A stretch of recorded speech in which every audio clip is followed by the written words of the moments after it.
आ गया आ गया, मैं पढ़ाने आ गया। तो चलिए बच्चों, आप लोग को याद होगा उप सह संयोजन यौगिक कोऑर्डिनेशन कंपाउंड हम लोग चैप्टर पढ़ रहे थे। 2 लेक्चर हो गया था, अभी लास्ट लेक्चर है, मात्र 10-12 मिनट का होगा, उसके बाद ये चैप्टर समाप्त हो जाएगा और अगले दिन से स्टार्ट होगा बाबू haloalkane haloarene. Reaction का इंटरनल चीज़ पहले पढ़ेंगे और लास्ट में हम लोग रिएक्शन पढ़ेंगे कल से, ठीक है। चलिए हम लोग देखते हैं कि सबसे पहला टॉपिक आज का क्या पढ़ना है। उभयदंती लिगेंड या उभयदंतुर लिगेंड, उभयदंती लिगेंड या उभयदंतुर लिगेंड, उभयदंती लिगेंड या उभयदंतुर लिगेंड, ठीक है बाबू। सिंपल से इसका डिफिनीशन है, वह लिगेंड जिसमें 2 दाता परमाणु होता है। कितना दाता परमाणु? 2 दाता परमाणु। आप लोग इधर डिफिनीशन भी देख रहे हैं, स्क्रीनशॉट लेकर आप लोग अपना नोट्स बना सकते हैं। बाबू एक चीज़ ध्यान रखिएगा, ये वीडियो जितना भी बन रहा है ये सब क्रैश कोर्स के लिए क्वेश्चन बताया जा रहा है। कोई भी चीज़ इसमें डीप नहीं पढ़ाया जा रहा है, सारा चीज़ बहुत डीप पढ़ाया जाता है क्लास में। अभी तो केवल हम लोग को क्रैश कोर्स पर ध्यान देना है जो आने वाला एग्जाम है। तो देखो बाबू, वह लिगेंड जिसमें कितना दाता परमाणु होता है? 2 दाता परमाणु होता है, मतलब 2 जगह से वो रिएक्शन कर सकता है, 2 जगह से इलेक्ट्रॉन देकर बॉन्ड बना सकता है। मतलब एकलौ ही कितने का काम करेगा? 2 का काम करेगा। कितने का? एकलौ ही 2 का काम करता है। जैसे तुम लोग समझ ही रहे हो, एगो औरत होता है, एगो मर्द होता है और एगो बीच वाला होता है। बीच वाला भी 2 तरीके से काम करता है। तुम लोग देखा होगा ट्रेन व्रेन में सफ़र ऊपर करता है, करता ही होगा। ट्रेन में सफ़र ऊपर करता है तो देखना आता है सब एकदम औरत के ड्रेस में आता है सब। किस ड्रेस में? औरत के ड्रेस में आता है सब। पैसा मांगता है सब ताली बजाकर, लेकिन तू पैसा नहीं देगा ना तो एकदम तुरंत मर्द बन जाता है सब, एकदम पॉकेट में से पैसा छीन लेगा सब। तो वो भी कितने तरह से काम कर रहा है? 2 तरह से। आया औरत के भेष में, काम किया एकदम मर्द के तरीके से, तो उसी को हम लोग क्या बोलेंगे? उभयदंतुर या उभयदंती लिगेंड। समझ में आया बात? तुम लोग देखा ही होगा घर में कोई लड़का लड़की जब जन्म लेता है तो उसके कुछ दिन बाद वो बीच वाला आता है सब और एकदम डांस वांस नाच गाना करता है सब। तो घर का लोग तो पहले आता है सब, तो घर का लोग डरा जाता है। काहे डरा जाता है? क्योंकि लोग जानता है कि कुछ पहन कर गए उसके पास तो सब छीन कर लेकर चला जाएगा। तो जैसे ही वो आता है सब द्वार पर, घर का लोग एकदम कान बाली नाक बाली सब निकाल उकाल कर, अंगूठी पायल निकाल उकाल कर रख देता है। एकदम आता है ऐसे कि कोनो एकदम एक्स्ट्रा चीज़ नहीं पहनेगा। लेकिन दुल्हनिया जो नई नई होती है ना, वो तो कहती है ना हम झुमके पहन कर जाएंगे, उसको तो दिखाना रहता है। आ जाएगी दिखाने तो पता चलेगा कुछ नहीं लौकेगा सोना का चीज़, तो उसका झुमकुआ लौकेगा। तो झुमकुआ दोनों ले लेगी। अब तो दुल्हनिया वहाँ कुछ बोलेगी नहीं, लेकिन घरवा में जाकर अंदर बोलती है आई माई हमार झुमका लेके चल गईल, यहीं चिल्लाती रहती है सब। तो ये सब थोड़ा ध्यान रखिएगा बाबू। वो सब जब आता है तो गहना वहना ज़्यादा पहन कर नहीं जाइएगा, नहीं तो वह ले लेगी। समझ रहे हो ना? तो देख बाबू, उभयदंती लिगेंड वह लिगेंड जिसमें कितना दाता परमाणु होता है? 2, जो 2 तरीके से रिएक्शन कर सकता है, 2 तरह से इलेक्ट्रॉन देकर 2 तरीके से बॉन्ड बना सकता है। जैसे एग्जाम्पल यहाँ लिखा गया है, उसी को हम लोग समझा देते हैं। जैसे NO2 बाबू 2 तरीके से रिएक्शन करता है, जैसे NO2 माइनस, या इसको हम लोग लिख सकते हैं ONO माइनस। कोई दिक्कत? बात समझ में आया? चलिए एक और है, देखो एग्जाम्पल CN भी 2 तरीके से हो सकता है, एक CN माइनस और एक क्या बाबू? NC minus. एक और है SCN, देखिए इधर समझा देते हैं। SCN है, SCN भी 2 तरीके से काम कर सकता है, एक तो SCN माइनस और एक क्या होता है? NCS minus. कोई दिक्कत? क्लियर है? वह लिगेंड जिसमें 2 दाता परमाणु या 2 दाता समूह होता है उसे उभयदंती लिगेंड कहता है। एग्जाम्पल आप देखिए लिए। कोई दिक्कत? आगे बढ़ते हैं बाबू। देख बाबू, वर्नर का सिद्धांत। किसका सिद्धांत बाबू? वर्नर का सिद्धांत। किसका सिद्धांत? वर्नर का सिद्धांत। जटिल वर्नर का सिद्धांत एक बार एग्जाम में पूछा जा चुका है, एकदम ध्यान से। जटिल यौगिक में 2 प्रकार की संयोजकता होती है। वर्नर का पहला सिद्धांत कहता है कि कितने प्रकार की संयोजकता होती है? 2 प्रकार की संयोजकता होती है। कितने प्रकार की संयोजकता होती है? 2 प्रकार की। एक होती है प्राथमिक संयोजकता, एक प्राथमिक संयोजकता, एक होता है क्या बाबू? द्वितीयक संयोजकता। एक प्राथमिक संयोजकता, एक द्वितीयक संयोजकता। बात समझ में आया। अब रहा बात कि प्राथमिक कौन होता है और द्वितीयक कौन होता है, ये हमको जानना है। तो देख बाबू, आक्सीकरण संख्या तुम लोग को पढ़ाए थे पहला वीडियो में इस चैप्टर का, आक्सीकरण संख्या। उसी वीडियो में पढ़ाए थे उप सहसंयोजन संख्या।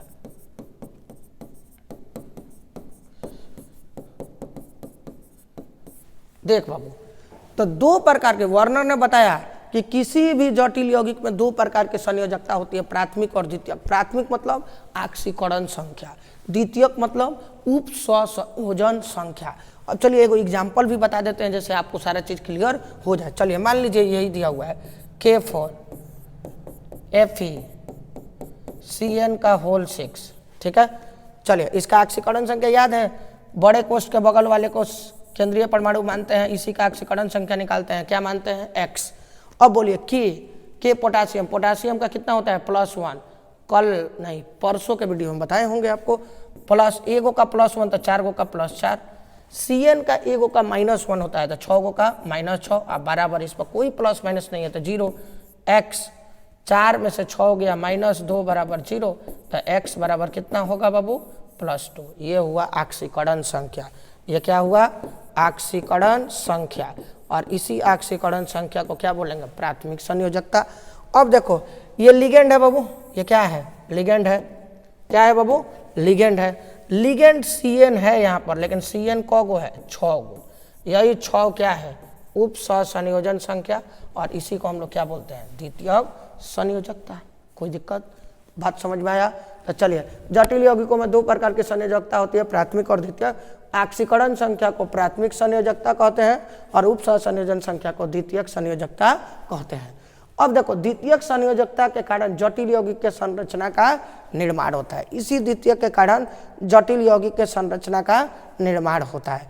यही द्वितीयक संयोजकता का मतलब होता है बाबू, द्वितीयक संयोजकता का मतलब होता है उप सहसंयोजन संख्या। कौन संख्या, उप सहसंयोजन संख्या। देखते हैं बाबू कैसे निर्माण होगा, थोड़ा ध्यान से। मान लो एक क्वेश्चन दिया है, NiCO का होल 4, यही दिया है। तो बोल बाबू ये CO कगो है, कगो है, 4 गो है, कगो है, 4 गो। और ये 4 क्या है, उप सहसंयोजन संख्या, जिसको हम लोग क्या बोलते हैं, द्वितीयक संयोजकता बोलते हैं। और यही निर्माण करता है किसका, संरचना का निर्माण करता है। किसका निर्माण करता है, संरचना का। तो देख बाबू संरचना, Ni एगो है, बीच में CO का गो है, 4 गो, ऐसे लिख देंगे, 1 2 3 और क्या 4। देखो तो संरचना हो गया, कोई दिक्कत। देखो एक तरह से संरचना हो गया, Ni पर कगो CO, 4 गो, संरचना का निर्माण कर दिया। चलिए अगला देखो, लिगेंड अपने इलेक्ट्रॉन युग्म को केंद्रीय परमाणु को प्रदान करता है। ठीक है बाबू, केंद्रीय परमाणु को प्रदान करता है। देख बाबू, ये है केंद्रीय परमाणु,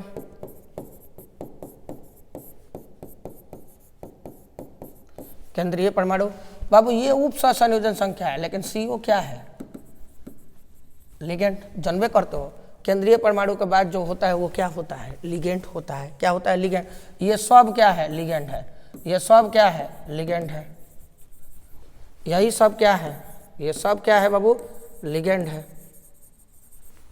ठीक है, तो क्या कह रहा है, लिगेंड अपने इलेक्ट्रॉन युग्म को केंद्रीय परमाणु को प्रदान करता है, इलेक्ट्रॉन युग्म को केंद्रीय परमाणु को दे देता है।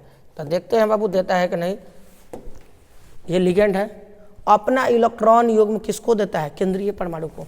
देख बाबू, एगो बॉन्ड में आपको कई बार बताए होंगे, एगो बॉन्ड में कितना इलेक्ट्रॉन होता है, 2 इलेक्ट्रॉन होता है।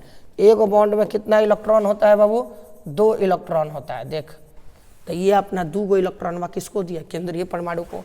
ये भी अपना 2 गो इलेक्ट्रॉन होता है, ये अपना इलेक्ट्रॉन केंद्रीय परमाणु को दिया। ये भी इलेक्ट्रॉन केंद्रीय परमाणु को दिया, ये भी इलेक्ट्रॉन केंद्रीय परमाणु को दिया।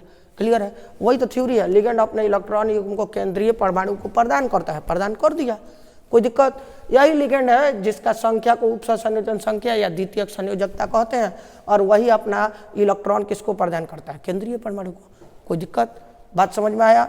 चलिए बाबू अब आगे बढ़ते हैं ध्यान से थोड़ा। वर्नर सिद्धांत का क्या दोष, वर्नर सिद्धांत का क्या बाबू दोष, पहल का दोष। या जटिल यौगिक का, किस यौगिक का? जटिल यौगिक का चुंबकीय गुण नहीं बताता है।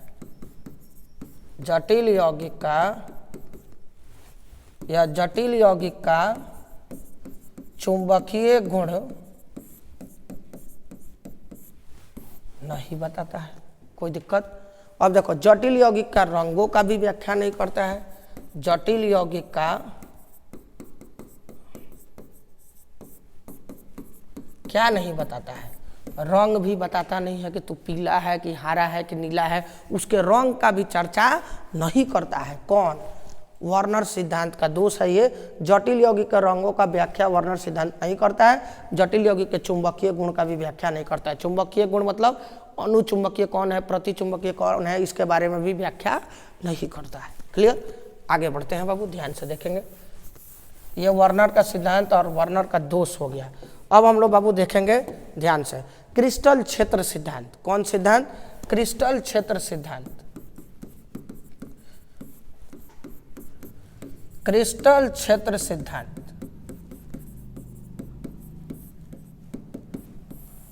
कौन सिद्धांत बाबू? क्रिस्टल क्षेत्र सिद्धांत। देखो, इस साइंटिस्ट का नाम हम दिया है, उतना चर्चा करने की जरूरत नहीं है। जटिल यौगिक में लिगेंड और केंद्रीय परमाणु आपस में स्थिर वैद्युत बल द्वारा जुड़े रहते हैं। चल बाबू, जटिल यौगिक में लिगेंड और केंद्रीय परमाणु, लिगेंड है और केंद्रीय परमाणु है। लिगेंड है और क्या है बाबू? केंद्रीय परमाणु। ये दोनों कौन बल द्वारा जुड़े रहते हैं? स्थिर वैद्युत बल। किस बल द्वारा जुड़े रहते हैं बाबू? जटिल यौगिक में लिगेंड और केंद्रीय परमाणु स्थिर वैद्युत बल द्वारा जुड़े रहते हैं। मान लीजिए दो चीज आपस में जुड़ा है तो कुछ ना कुछ तो बल है ना। बल मतलब बंधन है ना। पति पत्नी भी आपस में जुड़ा हुआ है तो काहे जुड़ा हुआ है? बंधन है ना। शादी ब्याह हुआ है ना, शादी का साथ फेरा लगा है ना, तो बंधन हुआ ना। तो बिना बंधन का तो जुड़ेगा नहीं। बिना बंधन का कोनो लेकर जाएगा तो घर में तो पिताजी रहो जूता चप्पल लेकर एकदम तैयारे होंगे नमस्कार करने के लिए कि लेकर आया है मेरा बेटा बहू को। वो बेटुओं को मारेंगे, अब बहुओं को मारेंगे। देख इधर, लिगेंड, लिगेंड अपने केंद्रीय परमाणु, लिगेंड और केंद्रीय परमाणु आपस में किस बल द्वारा जुड़ा रहता है? स्थिर वैद्युत बल द्वारा जुड़ा रहता है। थोड़ा एगो एग्जाम्पल देख लेते हैं। अब ये एग्जाम्पल लिए थे बाबू, देख इधर, NiCO का होल 4, यही ना लिए थे। चलिए इसी को लिख देते हैं। Ni कगो CO बोलना रे, 4 गो CO, कगो CO, 4 गो CO लिख दिए। अब देखो, लिगेंड और केंद्रीय परमाणु, अब तो तुम जानबे करते हो ये क्या है? केंद्रीय परमाणु।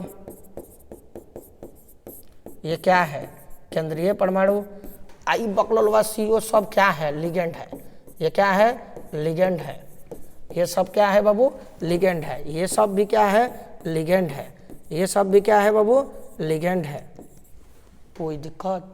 बात समझ में आया? ये सब भी क्या है? लिगेंड है। तो कह रहा है लिगेंड और केंद्रीय परमाणु किस बल द्वारा जुड़े रहते हैं? स्थिर वैद्युत बल। तुमको तो मालूम है, अब ये बताए थे कि लिगेंड और केंद्रीय परमाणु के बॉन्ड के बीच यहाँ इलेक्ट्रॉन होता है। यही इलेक्ट्रॉनवा आपस में बल लगाता है। यही इलेक्ट्रॉनवा आपस में क्या लगाता है? बल लगाता है। जिस बल को हम लोग क्या बोलते हैं?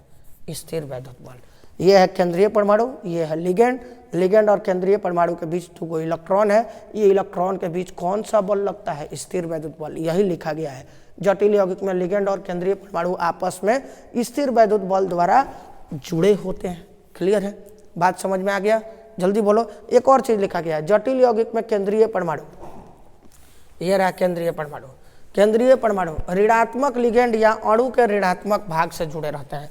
या तो ऋणात्मक लिगेंड से जुड़े रहते हैं या अणु के ऋणात्मक भाग से जुड़े रहते हैं। ज़्यादातर यही होता है। कभी कभी धनात्मक भी होता है, लेकिन मैक्सिमम केस में क्या होता है? ऋणात्मक होता है। क्लियर है बाबू? बात साफ। तो अभी हम लोग क्या पढ़े? वर्नर का सिद्धांत, वर्नर का दोष, क्रिस्टल क्षेत्र सिद्धांत। अब देखिए लास्ट टॉपिक की तरफ हम लोग बढ़ते हैं। देखिए बाबू, आप लोग को अच्छी तरह मालूम है, पढ़ाए भी होंगे। S में 2 इलेक्ट्रॉन, S में कितना इलेक्ट्रॉन बाबू? 2 इलेक्ट्रॉन। एगो बक्सवा याद है? पढ़ाए थे ना? P में क गो इलेक्ट्रॉन? 6 गो इलेक्ट्रॉन। 2 गो इलेक्ट्रॉन एगो बक्सा में, तो 6 गो इलेक्ट्रॉन 3 गो बक्सा में। डी में 10 इलेक्ट्रॉन पड़े हो तो 10 इलेक्ट्रॉन कितना बक्सा में बाबू? 5 बक्सा में। देख सिंपल है एकदम, 2 इलेक्ट्रॉन 1 बक्सा में, 6 इलेक्ट्रॉन 3 बक्सा में, 10 इलेक्ट्रॉन 5 बक्सा में, और एफ में 14 इलेक्ट्रॉन होता है। इलेक्ट्रॉन कैसे बताए थे? 4 बढ़ाते जाओ। एस में 2, 4 बढ़ाओ 6, 4 बढ़ाओ 10, 4 बढ़ाओ 14। तो बाबू 10 इलेक्ट्रॉन 5 बक्सा में तो 14 इलेक्ट्रॉन 7 बक्सा में। कोई दिक्कत? लेकिन अभी हमको बात करना है केवल डी का, केवल डी का। डी उपकक्ष में 10 इलेक्ट्रॉन होते हैं, 5 कक्षक होते हैं जिनकी ऊर्जा लगभग समान होती है, जिनकी ऊर्जा लगभग समान होती है। तब बाबू केवल डी का बात करेंगे, तो बाकी सबको मिटा देते हैं, केवल डी वाले को लिखते हैं। डी में 10 इलेक्ट्रॉन, बक्सा को बाबू? 5 को, 5 बक्सा। कितना बक्सा? 5 बक्सा। इस बक्सवा का कुछ नाम होता है। देख बाबू, DXY, DYZ, DZX, DX square dash Y square, और एक होता है DZ स्क्वायर। इस बक्सा का नाम होता है क्या? DXY, DYZ, DZX, DX square minus Y square, DZ square. अब इसी बक्सवा को, इस डी में 10 इलेक्ट्रॉन, कितना बक्सा है? 5। इस बक्सा को 2 भाग में बांटेंगे। इनकी ऊर्जा लगभग क्या होती है? ऊर्जा, इस पांचों की ऊर्जा लगभग समान होती है। इस पांचों की ऊर्जा लगभग क्या होती है बाबू? समान होती है। ठीक है, अब इसको हम लोग 2 भागों में बांटेंगे। कितना भाग में? 2 भाग में। ध्यान से देखिएगा, इसी 2 भाग को क्या बोलते हैं? क्रिस्टल क्षेत्र विपाटन या विभाजन। क्रिस्टल क्षेत्र विपाटन या विभाजन।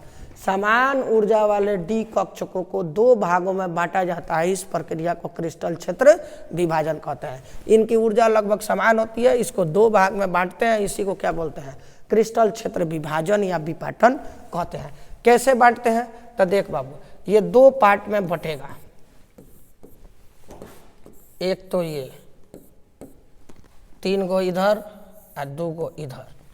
ये होगा DXY, क्या होगा बाबू? DXY। ये होगा DYZ, ये होगा DZX, और ये होगा DX स्क्वायर Y स्क्वायर, और ये होगा DZ स्क्वायर। बात कुछ समझ में आया? बोल बाबू। इसको बोलते हैं, नाम याद रखिएगा, ज़्यादा दिमाग लगाने की जरूरत नहीं है। सारा चीज़ अब क्लास में बहुत डीपली पढ़ाया जाता है, लेकिन अभी क्रैश कोर्स है तो उतना ही पढ़ाएंगे जितना एग्जाम में आपके आता है, उसके लिए ध्यान रखना है। इसको हम लोग बोलते हैं बाबू, 3 गो एक साथ है, इसको बोलते हैं T2G। क्या बोलते हैं? इस तीनों को क्या बोलते हैं? T2G। इसको क्या बोलते हैं? EG। इसको बोलते हैं T2G, इसको बोलते हैं क्या? EG। T2G और इसको क्या बोलते हैं? EG। EG की ऊर्जा क्या होती है? EG की ऊर्जा अधिक होती है। ऊर्जा क्या होती है? अधिक। लेकिन T2G की ऊर्जा क्या होती है? कम। इसकी ऊर्जा अधिक होती है, इसकी ऊर्जा कम होती है, और इसी दोनों के ऊर्जा में अंतर को क्रिस्टल क्षेत्र अस्थायीकरण ऊर्जा कहते हैं। इतना जरूरी नहीं है। तो सिंपल चीज बाबू, डी कक्ष में कितना इलेक्ट्रॉन होता है? 10। ये कितने भाग में बटे, कितना बक्सा होगा? 5। 5 बक्सा मतलब 5 कक्षक होगा। सबका अलग अलग नाम है। इसको कितने भाग में बांटेंगे? 2 भाग में। इन सब की ऊर्जा क्या होती है? समान। समान ऊर्जा वाले डी कक्षकों को 2 भागों में बांटने को क्या बोलते हैं? क्रिस्टल क्षेत्र विभाजन या विपाटन कहते हैं। ये 2 भाग आप देख लिए। ये पहला 3 गो भगवा को बोलते हैं T2G, जिसकी ऊर्जा कम होती है। दूसरा 2 गो भगवा को EG बोलते हैं, जिसकी ऊर्जा क्या होती है? अधिक होती है। कोई दिक्कत? बात समझ में आ गया? तो बाबू यहाँ तक क्लियर हो गया। अब इस चैप्टर का लास्ट टॉपिक, धातु कार्बोनिल। धातु कार्बोनिल, ठीक है बाबू? देख बाबू, धातु कार्बोनिल।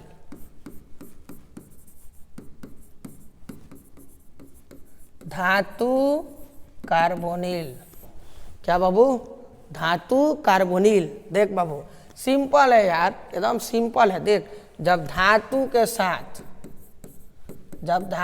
साथ कार्बन मोनोऑक्साइड, क्या बाबू? कार्बन मोनोऑक्साइड जुड़ता है तो बनता है क्या?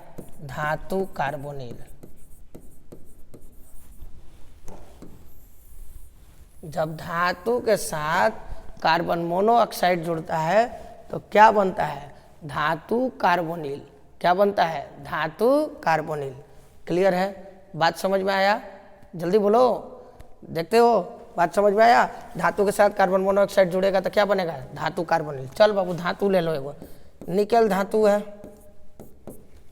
कार्बन मोनोऑक्साइड को CO बोलते हैं, 4 मोल।